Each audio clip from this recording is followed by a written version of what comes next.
జయశంకర్ భూపాలపల్లి జిల్లా టేకుమట్ల మండలంలోని పంగిడిపల్లి గ్రామంలో పెద్దమ్మ తల్లి విగ్రహ ప్రతిష్టాపన ఘనంగా నిర్వహించారు ముదిరాజులు। ఈ కార్యక్రమానికి ఎమ్మెల్యే గండ్ర సత్యనారాయణరావు ముఖ్య అతిథిగా పాల్గొని ప్రత్యేక పూజలు నిర్వహించారు। ఈ సందర్భంగా వారు మాట్లాడుతూ ముదిరాజులు ఆరాధ్య దైవమైన పెద్దమ్మ తల్లి దీవెనలతో ప్రజలందరూ సుఖ సంతోషాలతో ఆయురారోగ్యాలతో ఉండాలని వేడుకున్నట్లు తెలిపారు। ప్రజాపాలనలో మత్స్యకారులకు చేపల పెంపకం ద్వారా ఉపాధి మెరుగుపడిందన్నారు।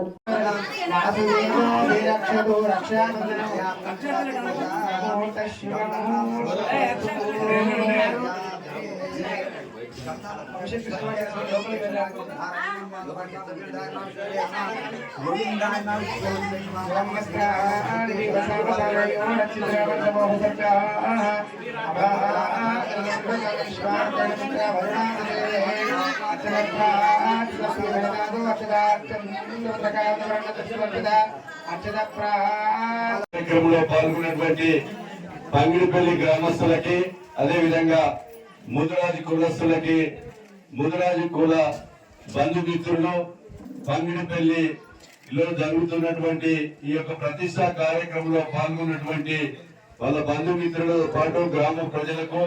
అదే విధంగా ఈ కార్యక్రమంలో పాల్గొన్న ప్రతి ఒక్కరికి నిర్వాహక కమిటీకి పూజారులకు అందరికి కూడా మనస్ఫూర్తిగా హృదయపూర్వకంగా ధన్యవాదాలు తెలియజేస్తూ ఈ ప్రతిష్టా కార్యక్రమంలో అమ్మవారికి ఈ రోజు ప్రాణ ప్రతిష్ఠ చేయడం జరుగుతుంది। ప్రాణ ప్రతిష్ఠ ఏ రకంగా అయితే శ్రద్ధతో మనం గుడి కట్టుకున్నామో ఆ శ్రద్ధ ఎప్పటికి ఉండే విధంగా మీ ఇంట్లో మరి ఏ రకంగా మనం రోజు కాలకృత్యాలు తీసుకొని స్నానం చేసి ఒక ఛాయ భోజనమో తింటున్నామో ఆ భోజనం తినే ముందు మీరు ఆ దేవుని దగ్గరికి వచ్చి మరి స్నానం అభిషేకం చేయించి మీరు తినే తిండిలో ప్రసాదము ఆ దేవునికి వారానికి ఒక రోజు 2 రోజులో మీ కుటుంబం వచ్చి మరి ఆ యొక్క దేవునికి ప్రసాద నైవేద్యాలు సేకరించిన తర్వాత మీరు భోజనం తినే అలవాటు చేసుకోవాలని మీకు ఈ సందర్భంగా నేను తెలియజేసుకున్నాం। స్నానం ఈ రోజు గుడి ప్రతిష్ఠ అయిన తర్వాత మళ్ళా ఏడాదికే మనం చూస్తాం పెద్దమ్మ తల్లి బోనాలు అప్పుడే। అట్లా కాకుండా పూజారి ఉండడు, మనం స్నానం చేయించాం, ప్రసాదాలు పెట్టాం కనుక ఈ రోజు అమ్మవారు ఒక ముదిరాజు కులస్తులకే కాదు ఆ తల్లి పంగిడిపల్లి గ్రామస్తులకు చుట్టుపక్కల గ్రామ ప్రజలందరికీ కూడా తల్లి ఆశీస్సులు ఈ పంగిడిపల్లి ముదిరాజులకు పంగిడిపల్లి గ్రామ ప్రజలకు అదే విధంగా టేకుమట్ల మండల ప్రజలకు నియోజకవర్గ ప్రజలకు ఆశీస్సులు కలగాలని వారి యొక్క ఈ కార్యక్రమంలో పాల్గొని ఆ యొక్క అమ్మవారి విగ్రహముతో పాటు ఈ దేవాలయంకి సహకరించిన ప్రతి ఒక్కరికి కూడా ఆశీస్సులు కలిగి దినదిన అభివృద్ధి చెందాలని మనస్ఫూర్తిగా